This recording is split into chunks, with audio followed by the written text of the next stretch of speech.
Hey, it's Justin Harvey. Thanks for tuning into the Anesthesia and Pain Management Success podcast. With APM Success, we take a close look at important topics pertaining to business, practice management, personal finance, and careers for anesthesiologists and pain management physicians. We work hard to take your critical questions straight to the experts. Thanks for listening.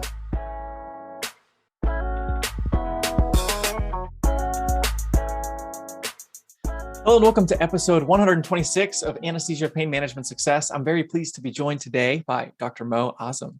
Dr. Azam is a physician anesthesiologist, trained anesthesiology critical care at Johns Hopkins, and he's now practicing in Florida and is very involved in leadership as it relates to policy governance, liaising in DC, and helps physicians of his specialty be forward-thinking and anticipating important changes coming down the pike from our friends in Washington. So Dr. Azam, thank you for being here today.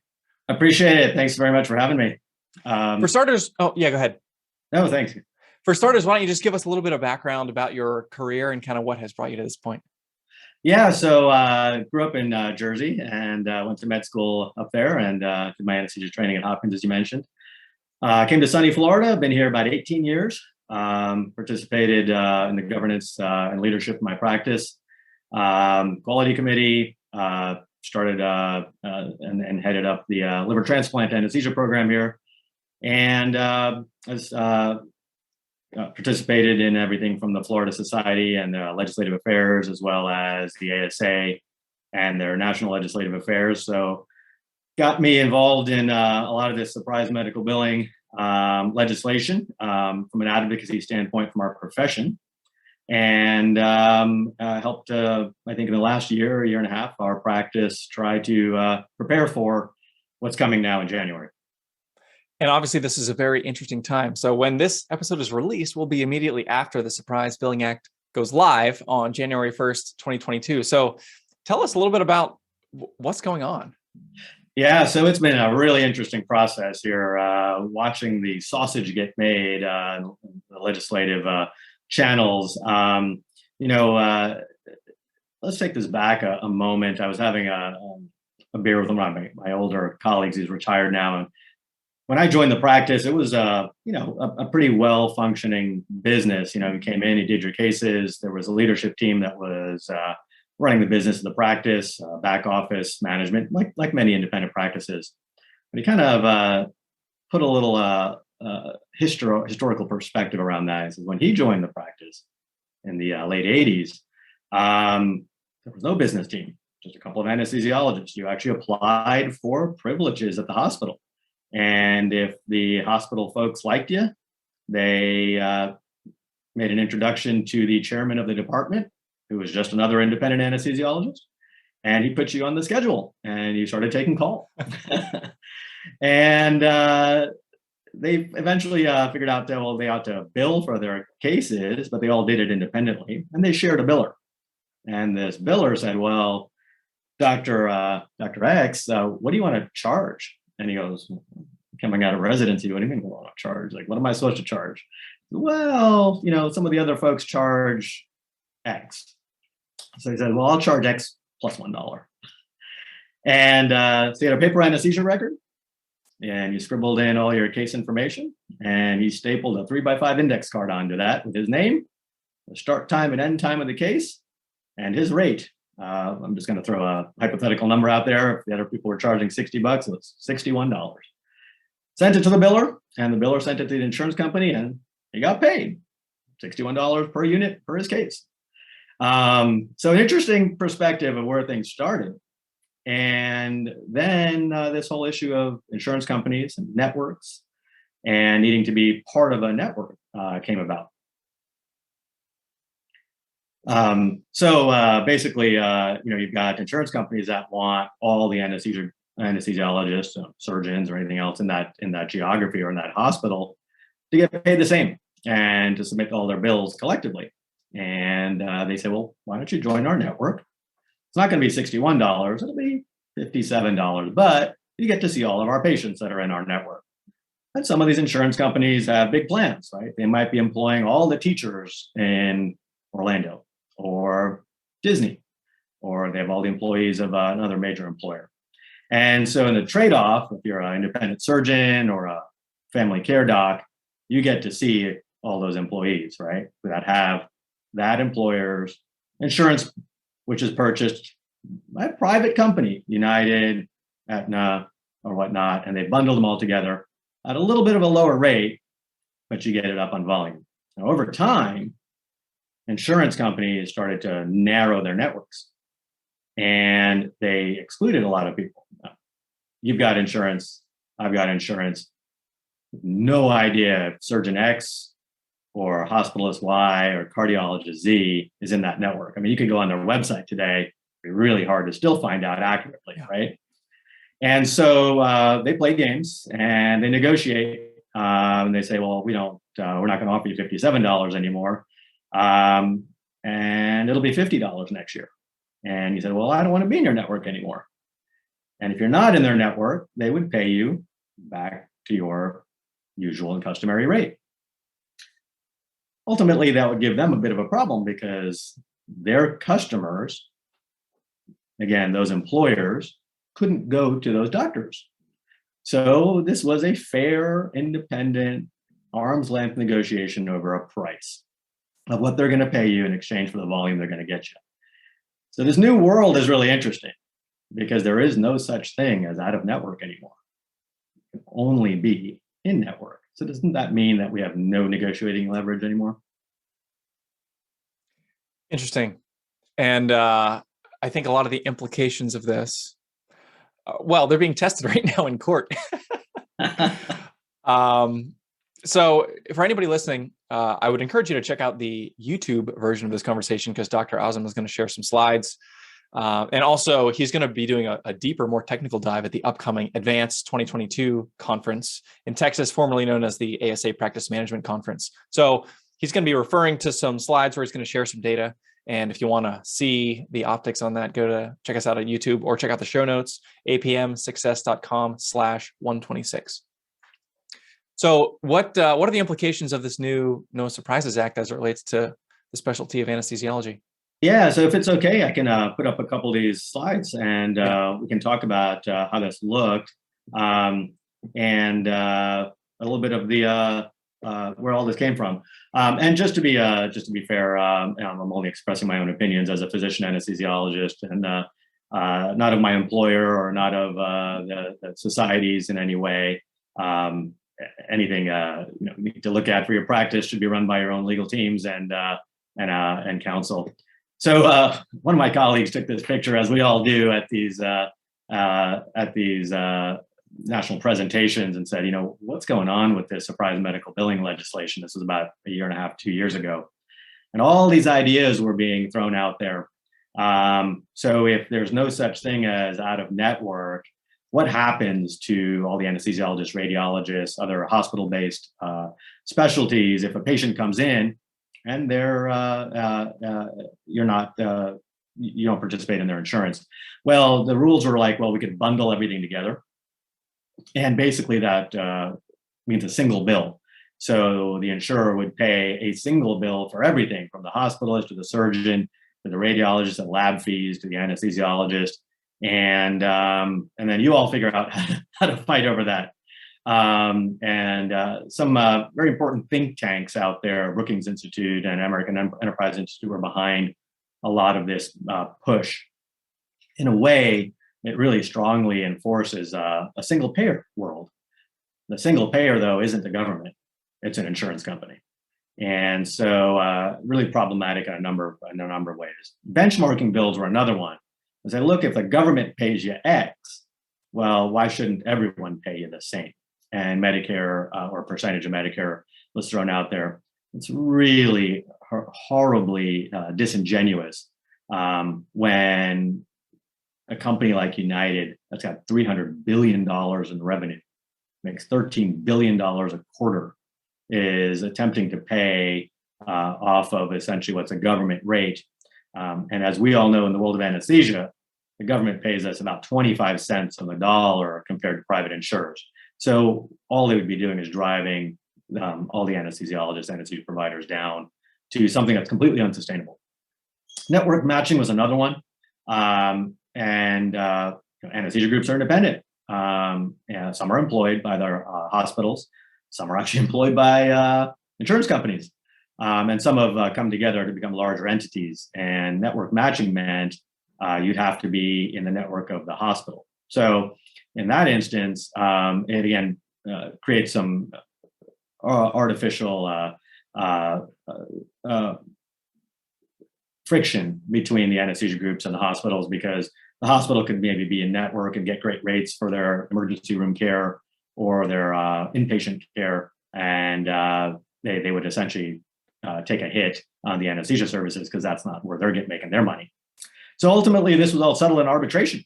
Arbitration meaning back to some sort of a system that's independent, fair, third party that decides, do you get insurance company's X offer of $60, or do you get what you've been fairly negotiating in the past for $75, say, for example.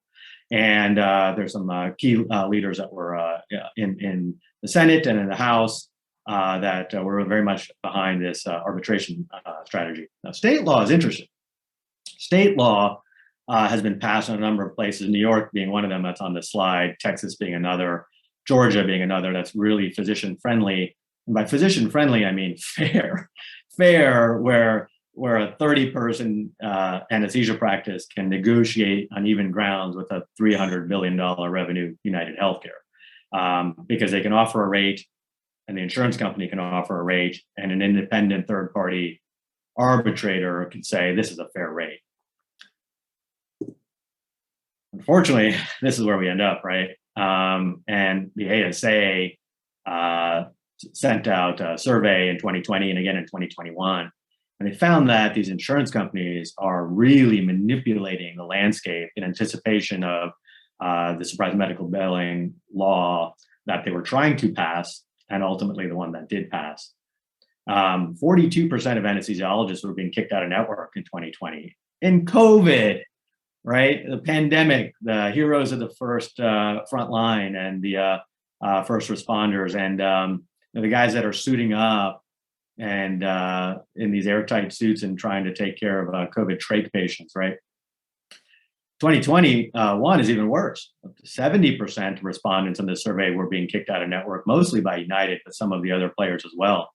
Many of them, when they'd just gotten a network deal signed by these payers. And what are they doing here?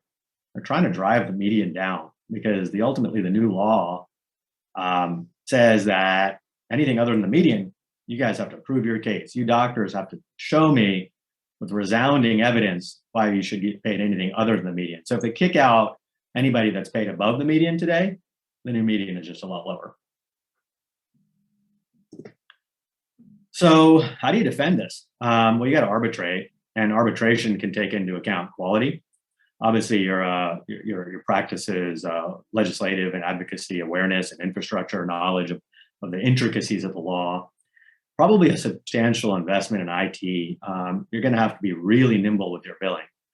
Can't do what my partners were doing before, what I was doing before when I started my practice 18 years ago. A paper anesthesia record that I shoved in my briefcase, turned it into my office when I got back to the office later in the week.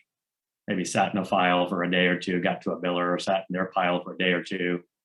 Not going to work in this new landscape. These bills have to get turned in very, very quickly.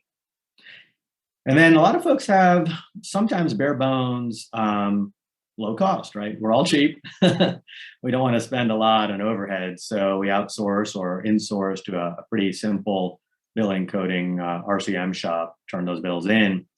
And that's not gonna cut it in the future. You're really gonna have to get to a very sophisticated billing operation. And then here's a new thing. Who's your mediation, dispute resolution, and arbitration team? To my knowledge, and I'm really curious in the comments what people send to you. Does anyone else have an outsourced version of this if you're a small practice? We've insourced it with my practice, but you're gonna have to build that up, or you have to find somebody to do it for you. So practice has been preparing for this. Practices that have been aware of, I think, the really substantial impact to your business, your livelihood, have been investing in this over the past year in a variety of these different ways, right? Talking to patients, hey, you're gonna get kicked out of network, right? we're going to get kicked out of network. You may not, be able to see your favorite surgeon who works with us at the surgery center or at the hospital. And we want to minimize the burden onto the patients. So we would never balance bill folks. There have been bad actors out there, physician groups, small, large, and they balance bill patients. And when they went out of network, we never did that. I'm sure a lot of your listeners don't do that either. But we want to make sure the patients are reassured on that. We want to make sure it's very customer service focused. Coalition building, ER groups, radiology groups in your location, in your hospital itself, in the facility, to let them know that you're very concerned about this going forward. Obviously, the employers in your geography. If you're in a practice in Kansas City or in Newark, New Jersey, or Miami, you better find out who some of the biggest employers are there, where most of your patients come from, and start reaching out to them and saying, listen, you may be signed up with an insurance company that might be putting a lot of doctors out of network and therefore out of the reach of your employees. And then preparing for that arbitration, we'll touch upon that a little bit, and payer outreach, really having a dialogue with these payers, and communicating and documenting that dialogue about how you've been a good faith in-network provider, with fair negotiations over many years, and how you'd like to stay there. Sorry, I've been talking a bit. I'll turn it back to you, Justin. Yeah. So why don't you take a minute and just describe sort of what arbitration means? And we talked about this back in episode 119, unpacking the arbitration process, but maybe put us in the sort of the physician chair as it relates to, you see a patient and they're, the payment is such that you have to resort to arbitration, and the resources required and some of the metrics and the sort of the variables in that equation. So, all right, I'm at the surgery center and I do a shoulder scope, the anesthesia for that case. I turn it in and goes to our billing office. Our billing office turns it into, let's say it's an Aetna patient. They submit that bill, and I get paid for it at the rate that we had agreed on with Aetna, and gotten a contract in. This new world, as you just saw, 70% of respondents in that survey were kicked out of network. So let's say that example, United has kicked you out of network. So you still see that shoulder scope. You take care of that patient. You submit that bill to United now, and you're out of network. Well, there is no such thing as out of network. So they pay you what's going to now be called the QPA. It's the qualified payment amount. It's an interim payment. And what they're trying to do in the final rulemaking process, and by the time this airs, hopefully, I think we'll have clarity around that. Unfortunately, as we're recording this in late December, it's going in a really bad way. And that QPA is probably going to be the final payment. And that final payment is what they deem as a median rate for everyone in your area. So you're based in Portland, right? So I am, yeah. United would look at all of the contracts they had in the Portland geography and pay you the median on that. Now you have to defend that and say, well, I'm actually better than median, right? I mean, all your physician listeners out there, cover your eyes. If you are better than 50th percentile of doctors out there, raise your hand. Right, so everyone raises their hand, right? Because which amongst us would say we're worse than 50th percentile? Prove it. And so this is on this screen. What I've got is where we started with all this quality. So prove to me that you've got a better practice than folks in your region, in your state, maybe nationally. And a lot of us use ASA or the Anesthesia Quality Institute or NACOR to submit our quality metrics on. Many practices out there submit to third-party independent quality data warehouses, and you try to send all this MACRA, MIPS measures, and everything else. When you get that back, you also got to figure out where you are according to others. And this is one of the things I just illustratively put up there. Kind of representative of one of our sister practices. Said, look, they're actually taking care of a lot of patients, and let's look at the reported intraoperative deaths or reintubations, blood utilization at their hospital, their length of stay at their hospital versus the one across the street for similar DRG codes. And if that's a 5% length of stay, because you've got a phenomenal anesthesia group, what does that translate to a commercial commercial insurance plan? So we actually looked at that for a sister practice, and it was a very substantial amount of money. It was in the millions. Simply a 5% length of stay difference. Maybe you're doing outpatient total joints. That's a lower cost of care, right? So that's a benefit. So all of these things are really quality in a lot of different ways. And are you taking care of more patients in underserved geography? I'll give you the example again of Portland or Orlando. We've got a knife and gun club here too, even in the House of Mouse here. Orlando's a big city. So maybe you're taking care of a lot of those traumas and things like that come in. Have that information readily available and for your practice. And are you doing a lot of high acuity cases, transplants, cardiac cases, neuro, and so forth? What did you do during COVID, for example, all your clinical protocols, ERAS protocols, and so forth? So really got to start with that, because we have to defend that we're better than median based on that, at least as what the law intended when it was written. So I think we try to do, and what I'd say for a lot of practices out there, if you invest in this, it's going to be across these domains, right? Quality, better outcomes, and lower costs. Scarcity, those high acuity cases, underserved geography patients. Satisfaction, maybe it's your HCAP scores, or if you've got an outsourced patient satisfaction program, we have that in ours. Our patients get surveys within a third-party program called Survey Vitals that gets us patient satisfaction information that far exceeds HCAPs. And are you doing this at scale? And what's the size of your practice? Because unfortunately, insurance companies always negotiate. They give better rates based on scale, right? They give better rates to a big practice with 200 and 250 clinicians as opposed to 2 doctors. So as you mentioned, here's a law that got passed. And so you get paid that median in network, and otherwise you could use this IDR mechanism, independent dispute resolution, to say why you're better than median. And so what we just touched on is very intentional. It's because it's in the law. The provider's training experience.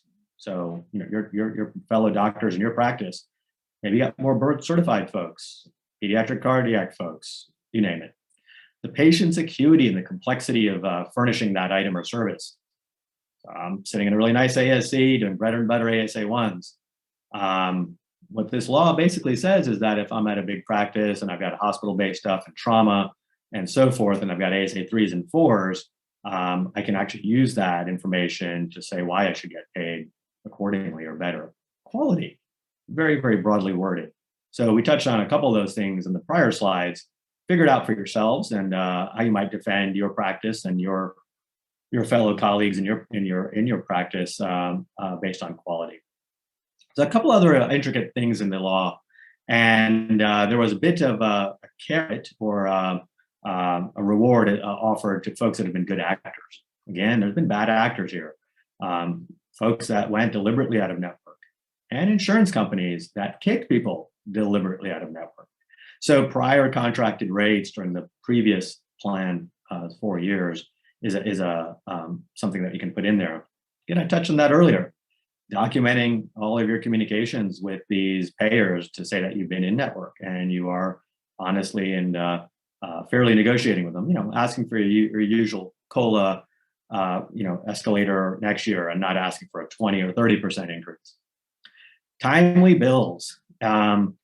And that's that the clinician, the practice, has to submit the bill within 30 calendar days. So again, I took care of that shoulder scope. I can't have those bills sitting in a pile in my anesthesia office at the hospital and never get them to our billing company. So again, a lot of those investments on quick turnaround and things like that. So I submit that bill in your example as I take care of that patient. And it's a United patient. I'm out of network because they put me out of network. And this is the crazy, complicated pathway that my practice now has to navigate to get paid. And here's the interesting part. And if your listeners had one takeaway on this, it's not just about getting paid either. This is how you negotiate your contracts with insurance companies going forward, because they have no incentive to negotiate with you fairly. They get paid and they pay you the median. And if you want anything other than that, normally you would have that negotiation with them. You'd sit down, you'd say, I should get paid $10 more than the median because I'm a great practice, complicated cases. Tomorrow, they're like, you're out of network. Here's the median. This is how you get there. So you submit your bill. The plan has 30 days to pay you. Well, that's actually a good thing. Of course, they're not going to pay you, or they're going to pay you just a QPA, and then you got to open up a negotiation period. This is a separate element in arbitration. This is negotiations and mediation, potentially. If you try to do that, maybe they give in. Most likely they don't. They've got a 4-day window to submit to arbitration with all of the supporting materials we just talked about. How you're better, the quality you had, outcomes, patient satisfaction, underserved geographies, case complexity, on and on and on. And an arbiter gets this. And an arbiter decides, yeah, you're right. Or no, the insurance company is right on this one. And they pick a winner and a loser. The loser pays, by the way. The loser pays the arbitration. So if you don't do this right, and you haven't done a sophisticated investment in this, not only do you not get paid what you want to get paid, but you also have to pay the arbitrator's fee, which could be a couple $100. Now, if you win and they say, yeah, you're totally right. You're a good practice. Take care of complicated cases. There's a lot of value in the quality and so forth. Arbiter can also decide what the ruling is. Let's say you sent in for $75. United said you deserve $45. Arbiter says, you win. They also have to pick what your rate is that they settle on. You don't win automatically at the $75 amount. They could say, yeah, you win. We'll give you $65. So you still see tremendous erosion in your rates. And that's why this is really about your payer negotiations. Now, if you're a small practice and you got there, you're locked up for the next 90 days on the next bunch of shoulder scopes under that same plan. So your AR takes a massive impact here. And so you better do this right. You better be sure you can succeed at this so you don't lose on the fees. And if you start losing here, all that means is that the insurance company gets to double down on the initial payment, and that becomes your new rate. So for people who are just listening, can you describe, like, what is the total? I'm looking at this timeline that's got like 30 days, 1 to 30, 30 plus, and all these like cumulative. What's the total timeline that we're talking about here from when you do a case to when arbitration concludes? Yeah, so we're looking at 120 to 190 days potentially to have your AR locked up. And you're burning FTEs this whole time, paying someone presumably to navigate this process, to create the infrastructure and implement it in your practice. And you're right, and you've locked up your accounts receivable because you haven't gotten paid on the case you did 100 days ago. The other part of this that's really challenging is if a lot of us have small practices, a lot of folks out there with small practices that, and I'm part of a big practice, I should say. A lot of folks out there in small practices that outsource to a billing company.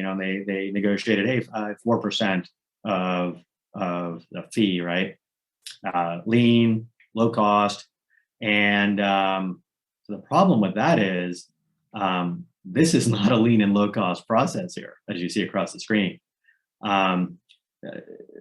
Billers will probably submit a bill, and I don't know, a big practice does 100 cases a day, 200 cases a day, 300 cases a day. They're submitting all those bills every day. This could take hours. And so how is that going to work going forward? Yeah. So is there anything, and maybe I want to make sure that I understand what gets us to this point. So if I'm an insurer, my options previously, well, or maybe now, I guess I can pay the negotiated rate with a physician's group, or I can essentially push them out of network, which is what we're seeing when contracts are terminated. And then the default is to the QPA. And so as an insurer, is there anything to prevent, I'm just imagining I'm an insurer kind of looking at the distribution of here's all the doctors in my network, here's what I'm paying all of them. And I sort of map them on the X axis here. And I got some on the left tail and some on the right tail. And then I get the median in the middle. What's to prevent me as an insurer from taking everything to the right of the median? It's like more than the qualifying amount and just saying X, X, X, X, hack all these contracts. And in so doing, I'm sliding my median to the left. I'm paying all these people the qualified payment amount and saying, come and get your money and fight with me for 190 days in order to get it. Maybe that's what we're seeing. Justin, you are an insurance company executive. That is it. It is deliberate, and it is not a sneaky, underhanded trick. They are being extremely transparent that that's exactly what they're doing. There's been evidence submitted to legislators, to state societies, national societies, all across the country. The Blues did it in Michigan. Big insurers did it in North Carolina. They kicked out an independent practice. They're doing it to hospitals. Major systems have gotten kicked out of network because of all this. That ASA survey that I said 70% of respondents said they've been kicked out of network. Half of those respondents are in small and middle-sized groups. They're not part of big enterprises. It's just an actuarial analysis. They're looking at anybody above the median, pushing them out of network, driving that median down, and you have to defend across this thing. Now, the arcane details of this law, it's a 500-page bill. Here's just a couple of highlights. If your practice and your leadership hasn't really invested in looking at how they're going to set up for this all this past year, well, you're already behind the 8 ball. And I'm painting a grim picture, but I think folks need to get on this really quickly. And here's why I'm painting a great picture, because just in the last couple of weeks, and I think you might have seen this come across in Becker's, was a Blue Cross kicked out 55 practices in the state of North Carolina, radiology, anesthesia, all sorts of different folks, and exactly that bell curve, and just dropping out a lot of the folks above it, specifically because they were, and it explicitly stated that they're doing this because the No Surprises Act, the federal law, allows them to do it. And very, very transparent and honest in this letter that the QPA, the qualified payment amount, is essentially payment in full. And whereas Blue Cross may have previously negotiated that contract, they're basically now looking to bring that contract back in line with what they consider a reasonable market rate.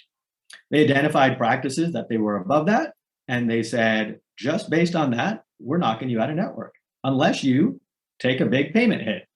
They offered anywhere from 10 to 30% payment reductions as a generous offer for folks to renegotiate their contracts. And this wasn't contracts that are up and up for renegotiation. These are people that have active contracts, fair, independent, independently negotiated between two parties, including, these insurance companies that are making billions of dollars in profits in the pandemic and out of the post-pandemic. And basically, they say that this will help them result in savings to the benefit of their customers. Well, has an insurance company ever dropped their rates year after year after year because of the savings they achieve? No. And so this is really problematic. And this letter is just absolutely. I thought it was a joke when I saw it. Like people were like manipulating it, saying that it was from an insurance company. This is it. This was shared to all sorts of societies. Like I said, it put out there by Becker's because it's really just flagrant, egregious manipulation of the law. There was another case recently that we were discussing before we hit record here. Out west, United Team Health, and a judgment there that involved some of these same issues at play. Can you talk a little bit about sort of what we found there and what that shows as far as signs of the times? Yeah, well, it's kind of to what this is pointing to, that the significant savings are going to be a benefit to their customers. Well, they found that in that instance, the the jury found that those savings were not being shared. United was making a lot of money off of a shared savings program, but I think there's something else in that case as it was adjudicated that also brings to light just really, I think, sinister actions on behalf of big insurance, and that's the fact that they colluded with some of these independent healthcare economic folks, economists, including Zach Cooper from Yale, published a big study in the New England Journal around all the bad actors out there blaming physicians for being out of network. And they basically completely drafted, edited, and looked at that paper and looked very independent when it was published. It was shopped all around Congress as an example of all the egregious things that are being done out there and why this law needed to be passed. I think it's shocking that New England Journal hasn't published a retraction on that. I think it's very, very telling that United's own executives testified under testimony, under oath, that that's exactly what they did. They helped draft the health economics papers on this. So for anybody who's listening, there's a lot of important resources we're referencing. I'll get as many of these slides as Dr. Azam is willing to send over. We're also going to link to some of the articles discussing these recent judgments with United Team Health and the New England Journal of Medicine article, just for anybody to refer to going forward. So apmsuccess.com/126, you'll be able to find all this stuff there. So Justin, how does a small practice survive? And that, I think you had asked me before on all of this. Yeah. I mean, I'll look, I'm painting a grim picture. Let me throw it back to you. When you're talking to folks, what do you think, what are you hearing out there? Are folks preparing for this in some way? It varies widely. I mean, as you're describing this, what I'm sort of wondering in my brain, and something that I see in the pain, as far as the practice management stuff, I'm a little closer on the pain side of things. I see a lot more independent owner operator types, and something like the MSO or IPA structure where there's some collective bargaining capacity. It makes me wonder if there's this new complicated infrastructure that's being created. Is there going to be either business opportunity, or like, are the societies going to band together? Maybe there's some central something. Like, is there some support for physicians that's going to come, the knight in white armor, or whatever, the knight in shining armor, riding to the rescue to create some of this, hopefully a little bit turnkey. You add another layer on top of your billing fee, and in exchange you get the arbitration sort of built in. Is any of that? I mean, I don't know. That seems to me the only thing between independent practices and oblivion, based on this just crushing administrative burden that seems to be heaped on. The administrative burden is profound. I think two things you mentioned there. Pain brought something to mind for me. It's how they do this QPA, and I just pulled up this slide. This QPA is essentially not just the median and networks, say for all the United plans in Portland. It's particularly for that insurance product, or maybe for that insurer. But it allows the rulemaking, the way it is phrased, that just got passed a few weeks ago, essentially allows one pain doctor's rates to have equal bearing or weight in calculation of this QPA as a big 200-person anesthesia practice, or a hospital-employed anesthesia practice in that geography. So a pain doctor, which neutralizes the bargaining power of the bigger groups. It does potentially. And the pain doctor, here's what's also more sinister, the way the insurance companies can manipulate it. To the pain doctor, they might offer a good rate on the pain procedures and say, hey, part of this package means you're also negotiating anesthesia rates. I know you don't do anesthesia. Primarily, you do a lot of pain procedures, but $35 is the rate for your anesthesia charges. You don't do anesthesia. Don't worry about it. That actually counts, even though that person doesn't actually do anesthesia, because it's in their books as a contracted rate for anesthesia. Could they also do something similar to the hospital? Hospitals negotiate all of these rates in a package. Again, they make their money off of the inpatient stay. So, and maybe they employ some groups there, hospitalists or ER groups. But they'll actually negotiate and have rates for the whole spectrum of services. They might even have anesthesia rates there. The hospital, which never does anesthesia by themselves, they outsource it to an independent group, for example, might have anesthesia rates on the books. And that's where this QPA becomes very interesting, because this allows the insurance companies to manipulate it and say, here's all of our anesthesia rates, and it's blending in lots of stuff that isn't really being used people aren't submitting under bills under those rates, or it's taking in, obviously counting one doctor the same as 200 in a different practice. And so I think that's very, very problematic in the way the law is. But now, the knight in shining armor, unfortunately, from my conversations, been up there in DC and meeting with legislators on behalf of state and national societies and on my own practice. Some of the comments I've heard back are that, well, I don't think we're going to be able to really change the rulemaking as it's been done by these administrative agencies. It may be litigation. So as this airs in January, I hope there's something new. But so far, as we're recording this in mid-December, there's been one lawsuit filed by the Texas Medical Association.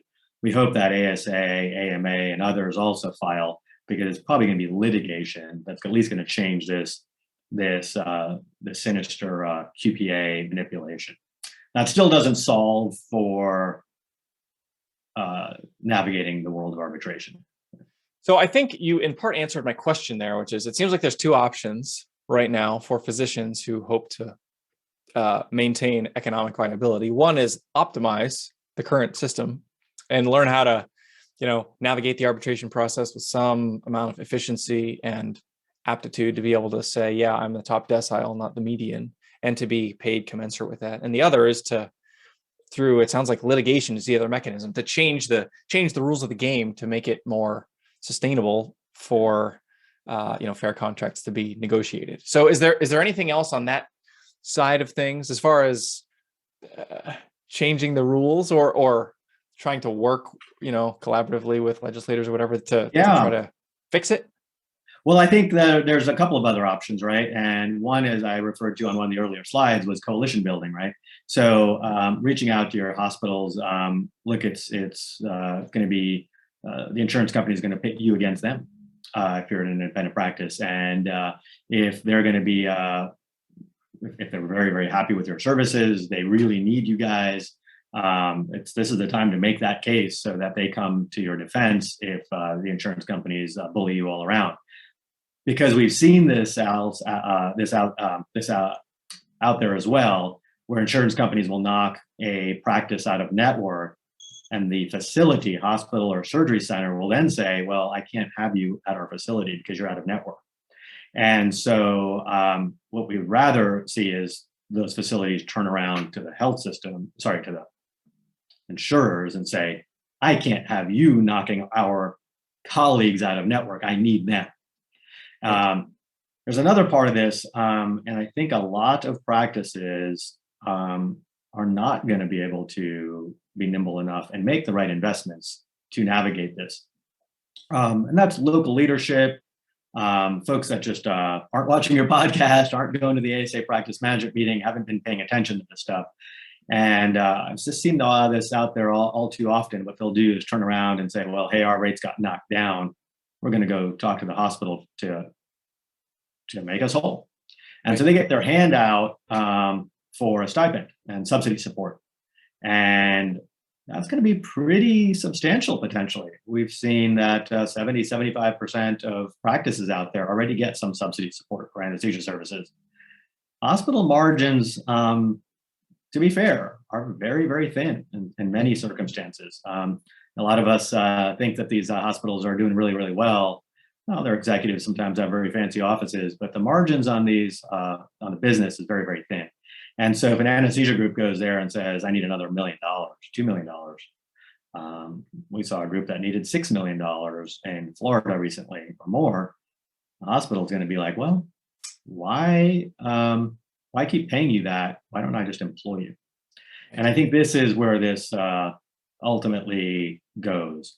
That folks get employed, they lose their autonomy, they lose their practice because they're going to have their hand out, or they're going to be essentially moving towards potentially independent practice by extenders, and those kinds of models, because it's just not going to be sustainable. You won't be able to pay a physician's income, a salary on these kinds of rates. And so I think if folks don't make a very substantial investment here, it is going to be a very grim future. Might caveat that with where we started on this, which is when my partner came to my practice and joined in the 80s, and the 3x5 index card. All along the way, there have been substantial investments. So for that practice, our legacy practice, to have made huge investments in a payer contracting team and being in network and dealing with insurers, having our own billing and coding shop in-house, and all of the things that went along the way, millions of dollars. This may be one of those quantum leap kind of moments in the evolution of anesthesia practices. They're going to have to make a substantial investment here. So if I'm one of those physicians and I'm sort of staring at this and I want to work to make the investments you're describing, can you give us maybe just a couple ideas as far as here's the resources you need to throw yourself into to devour, internalize, and then implement in order to not become obsolete? I'm really fortunate that our practice has done well over the last 18 years I've been in it. We did join with a number of other practices to become part of a larger entity. And it was a physician-owned national practice, where our physicians own half of the equity even of the whole national practice. So we've had incredible physician leadership. I've had 3 colleagues in our sister practices in Florida that have been state society presidents and involved in the national society. Our sister practice in Texas, for example, is similar, including one of my partners there that sat on the Texas State House and in the National Council of Insurance Legislators, and so I've been very, very involved. So I think being aware, doing the research, getting involved in your state and national societies, the ASA has a ton of resources on this, is step one. Step two that we did is a tremendous investment in quality. And that's not only submitting quality information off of every claim, every case that you do to the whatever quality outsourced third-party service, or whether it's ASA, AQI, or whatever vendor, not only submitting it, but also getting that information back and then investing potentially in consultants or database analysis to look at how that compares to your geography and your state, for example. Because you have to have not only your own quality information, but what's the benchmark average around you and in your area, for example. Quality was advocacy important, quality really important. The next investment was in, it could be attorneys, advisors. There's a number of folks that are always at the ASA practice management and the advisory space that would help guide you to the right arbitration setup. And how are you going to submit your claims in that world based on that quality information, and how are you going to work with your billing company. If you've got a really robust, sophisticated, big outsourced billing company, you need to start talking to them about how they're going to handle these situations that are out of network. Are they going to participate in that at all? Or is that up to you because all they're doing is submitting a claim? The other thing is, if it's not outsourced, if it's insourced, and it's your own billing practice or a shared billing company across a couple of practices, are they going to make some investments in this to go forward? So I think those are the initial steps. We can sort of get all into the weeds because the college level course on this and the doctoral level course on this, we could start talking about the difference between state plans and federal plans, and state law and federal laws, and the impacts there as well. I touched on that a little earlier. I think for folks that are in New York and Texas and Georgia, for example, you're gonna be far better off. Folks that are unfortunately in Michigan and California, they already know those state laws are horrific. The recourse is not even this median; it's sort of off of a government Medicare benchmark, and so they've seen a lot of attrition and loss of anesthesia providers, radiologists, and so forth, ER doctors in those states. Got it. Well, Dr. Mo Azam, thank you very much for lending your expertise to the APM Success Podcast. It's been a real pleasure speaking with you today. I appreciate it. Happy to always answer questions. And Justin, I'll send you my contact information. Welcome to share it out with folks as well.